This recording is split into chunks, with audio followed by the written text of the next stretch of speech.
오늘 본문 말씀은 출애굽기에서 유명한 구절 중에 하나가 됩니다. 출애굽기 하면은 몇 가지의 이미지가 떠오르는데요, 그 중에 하나가 바로 구름기둥과 불기둥이 되어지죠. 우리에게 너무나도 익숙한 구름기둥과 불기둥이 어떤 상황 속에서 우리에게 주어졌는지, 그리고 이것이 우리의 신앙에 무엇을 의미하는지를 함께 나누기를 원합니다. 오늘 17절의 말씀을 보면 먼저 하나님의 걱정이 드러나 있습니다. 이스라엘 백성이 전쟁을 하게 되면 마음을 돌이켜서 애굽으로 돌아갈까 하는 걱정을 하십니다.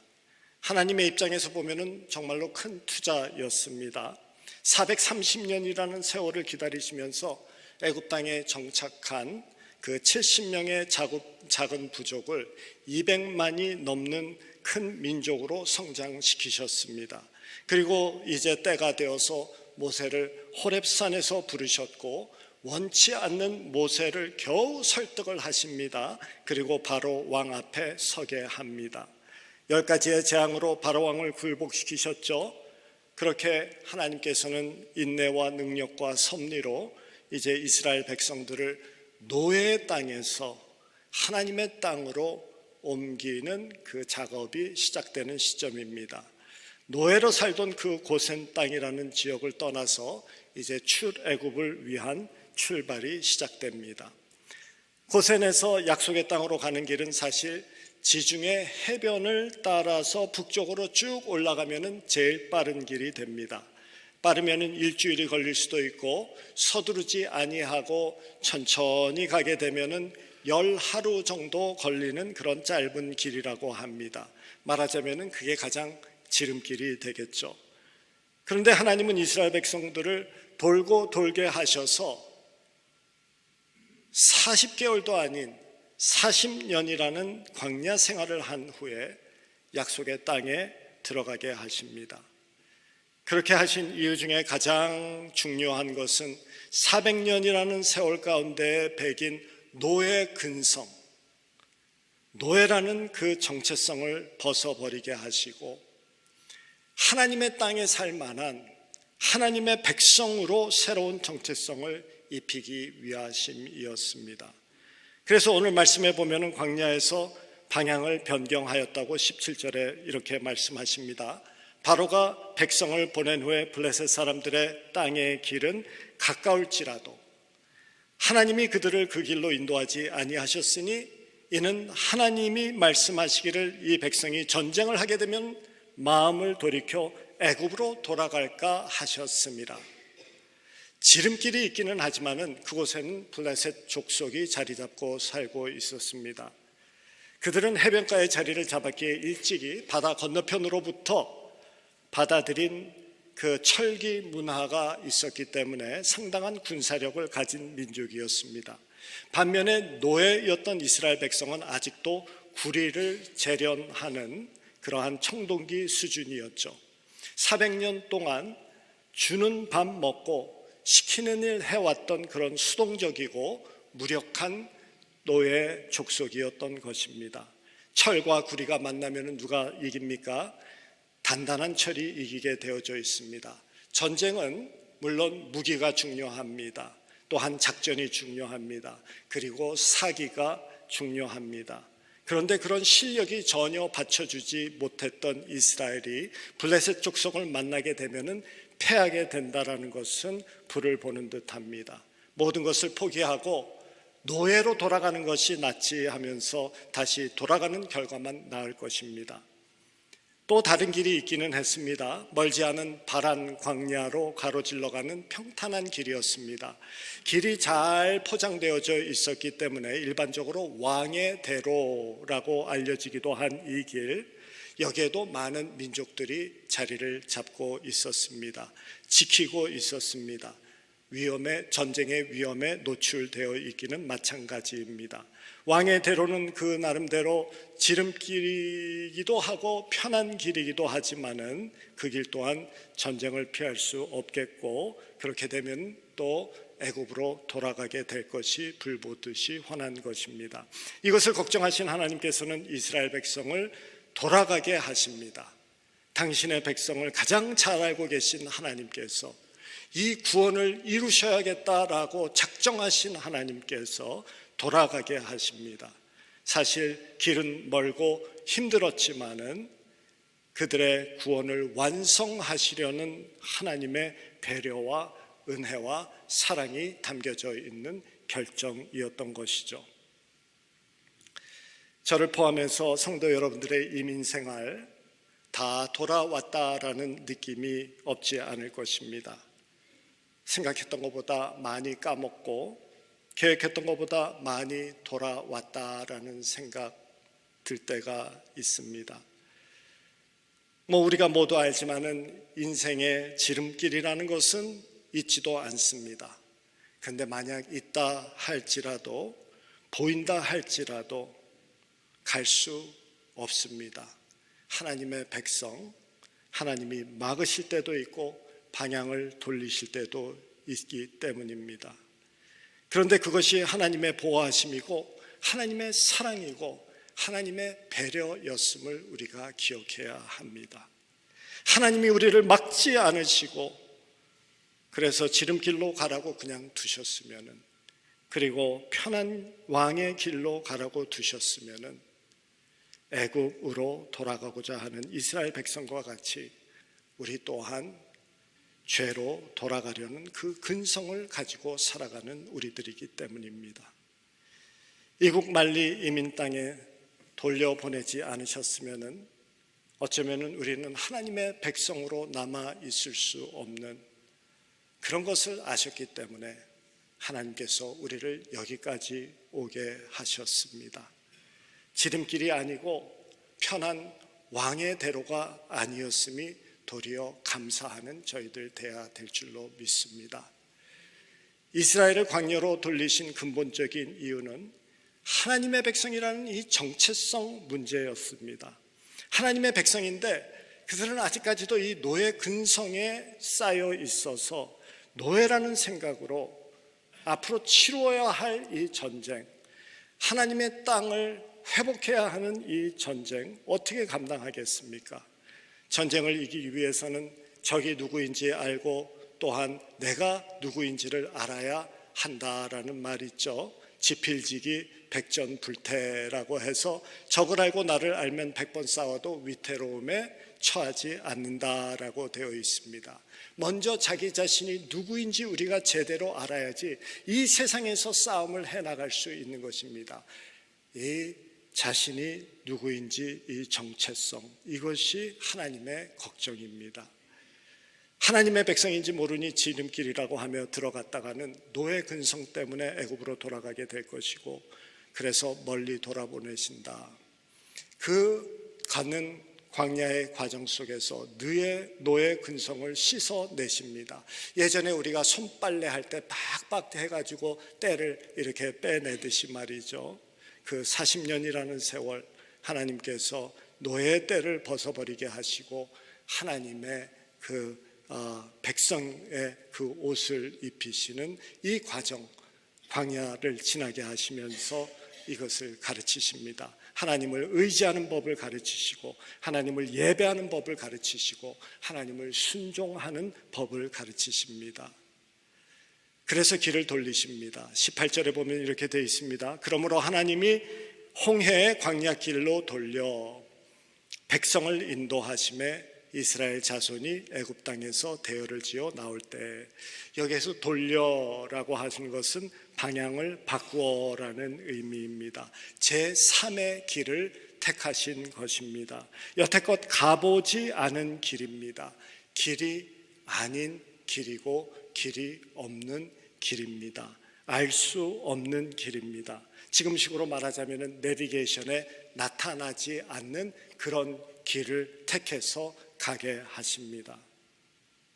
이제 익숙한 애굽 땅을 떠나서 이 가보지 않은 길을 가게 된 모세와 이스라엘 백성은 그렇게 떠날 때 다급하게 챙겨 나온 요셉의 유고를 기억합니다. 19절 말씀이죠.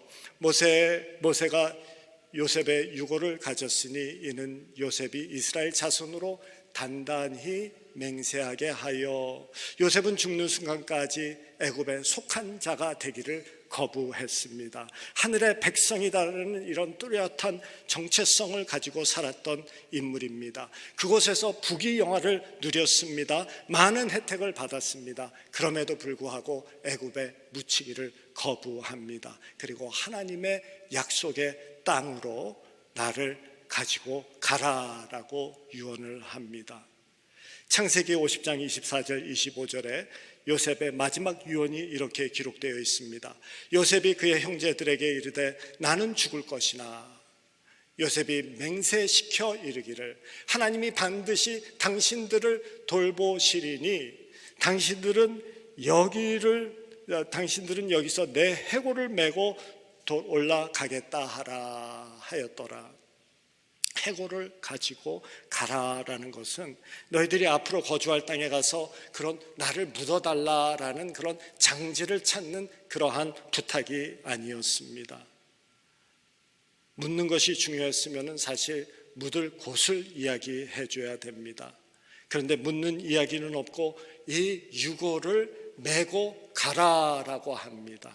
애굽을 떠날 때 이 유고를 메고 나가면서 내가 살아생전 어디를 바라보고 살았는지, 내가 어떤 백성의 정체성을 가지고 살았는지를 너희들도 기억하라라고 하는 것입니다. 애굽 백성이 아니라 하나님의 백성으로서 야곱의 약속의 땅을 바라보며 살았듯이 너희들도 약속의 땅을 바라보며 나아가라라고 하는 말씀입니다.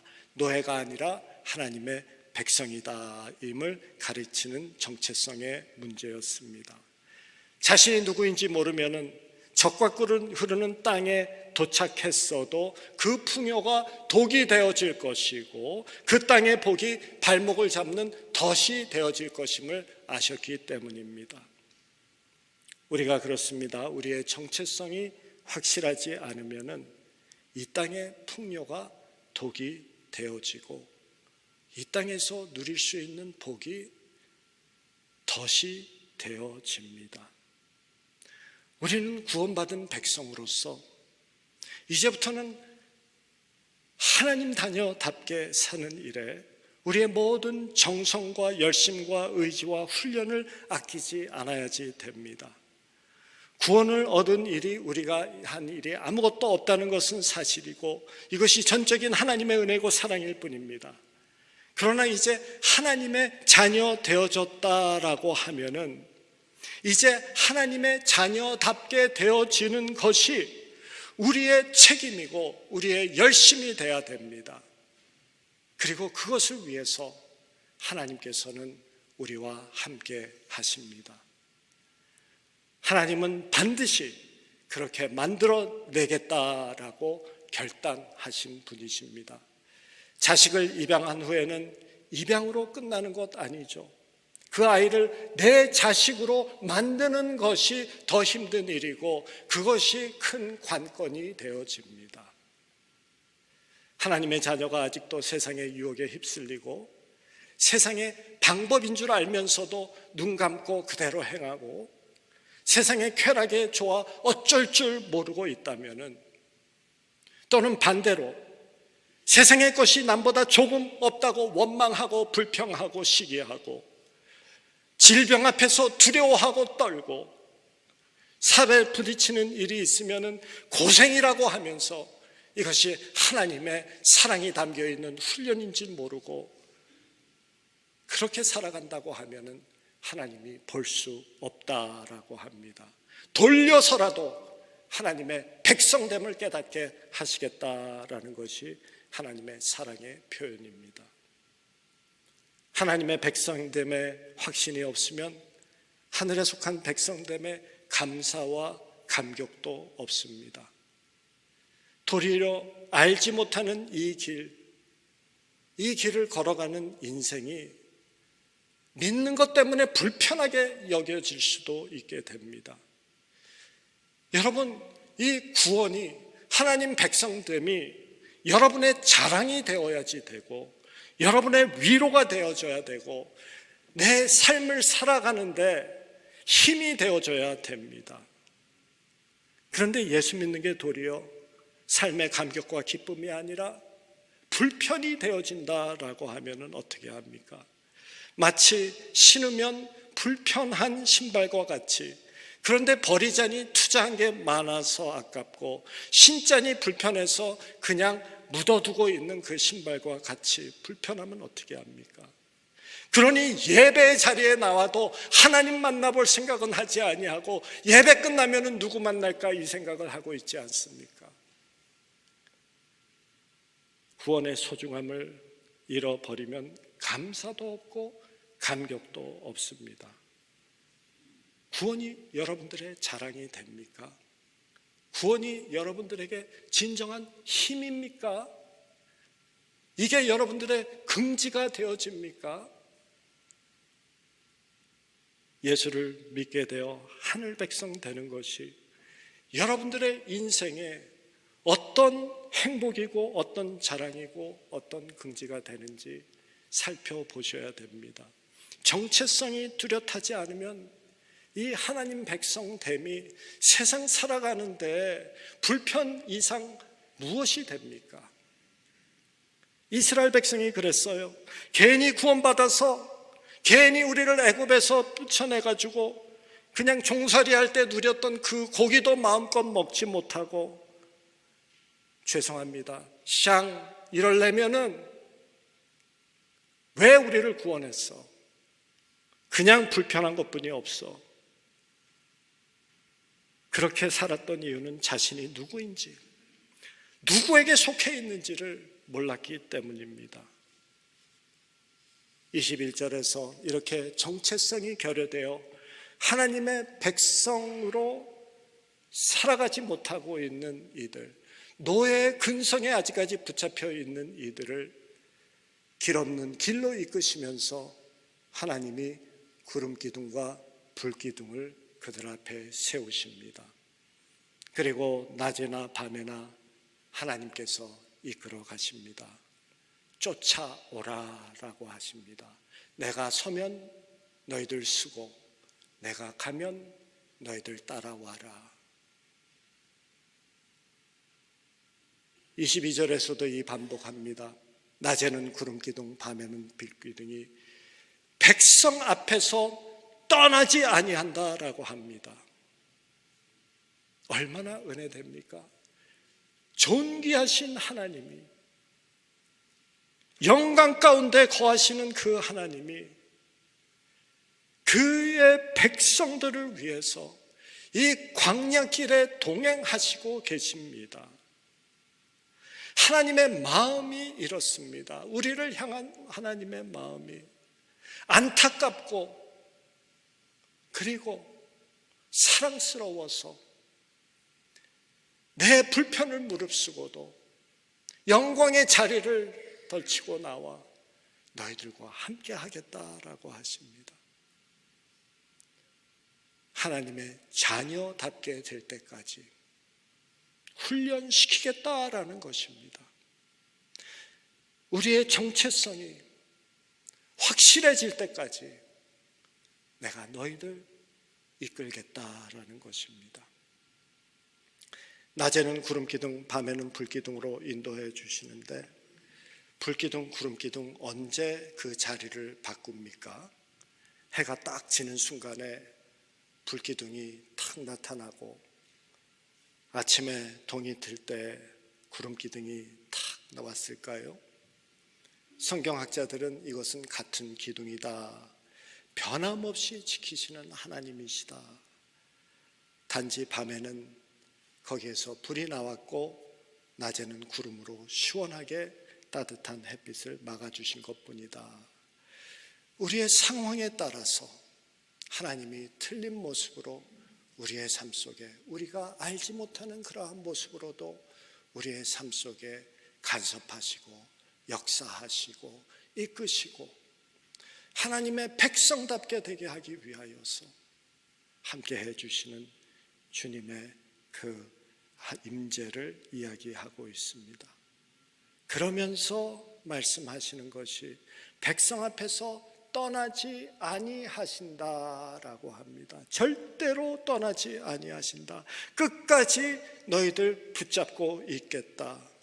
도망갈 생각하지도 말고 나를 밀어낼 생각도 하지 말라라고 하십니다.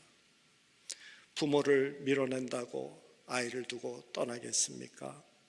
그런데 하나님은 그 부모보다도 더 심하게 너희들과 붙어서 함께 하겠다라고 하죠. 이사야서 49장 15절입니다. 여인이 어찌 그 젖 먹는 자식을 잊겠으며 자기 태선한 아들을 긍휼히 여기지 않겠느냐. 그들은 혹시 잊을지라도 나는 너를 잊지 아니할 것이라. 절대로 우리 포기하지 아니하시고 하나님의 백성답게 만드시겠다라고 합니다. 길을 틀어서라도 하나님의 백성 만들어서 영광된 자식 되게 하겠다라는 말씀하십니다. 오늘 말씀을 보면은 하나님은 하나님의 자녀들을 하나님 자녀답게 말기 위해서 어쩔 수 없이 길없는 길로 인도하십니다.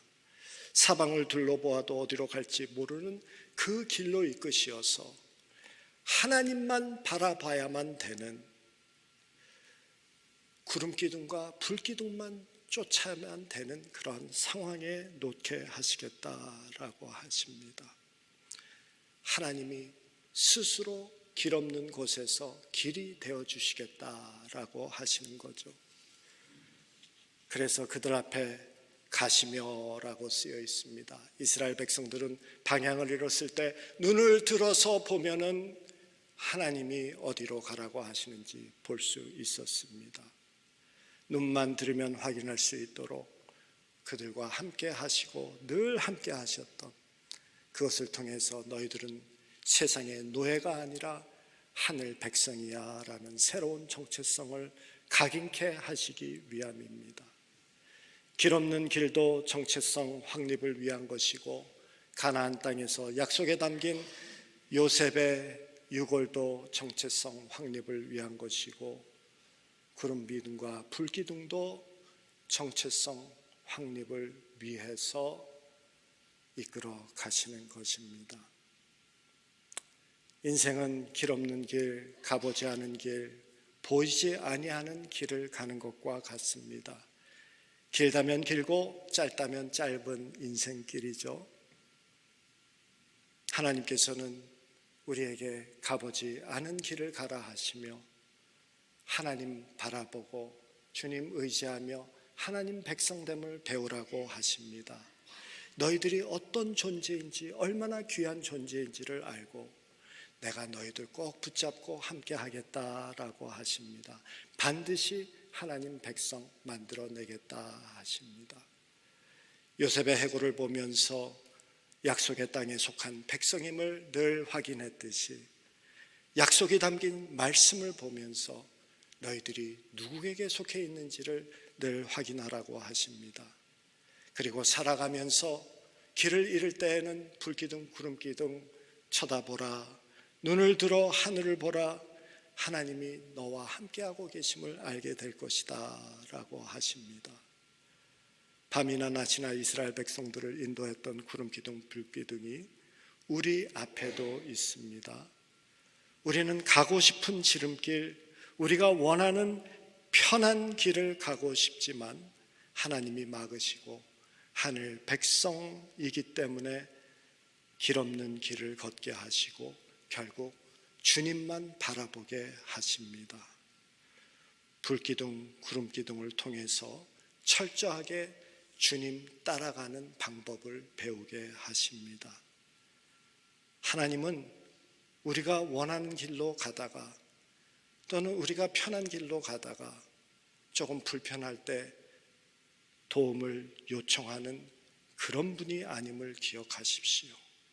여러분들의 인생을 이끌고 가시는 분임을 인정하시고 주님 앞에 엎드리시기 바랍니다. 그것이 여러분들의 인생을 위한 최선의 방책입니다. 주님 앞에 엎드리는 우리들 돼야 됩니다. 구원이 나에게 불편이 되고 불만의 이유가 되지 않기를 원합니다. 구원이 나에게 있으나 없으나 상관없는 불편한 신발 한 짝가 되지 않기를 바랍니다. 구원이 진정으로 나의 기쁨, 나의 행복, 예수 그리스도보다 더 귀한 것이 없네라는 이 고백이 감격과 감사로 나올 수 있는 우리들 돼야 됩니다. 그 정체성을 다시 회복하지 아니하면 이 삶은 너무나도 헛됩니다. 하나님이 우리에게 귀한 삶 허락하셨습니다. 가보지 않은 길, 우리 가는 이 인생 하나님 바라보며 가라고 하십니다. 하늘 본향에 이르는 그때까지 주님 바라보며 힘 있는 행군을 해나가는 저와 여러분 되시기를 주님의 이름으로 축원합니다.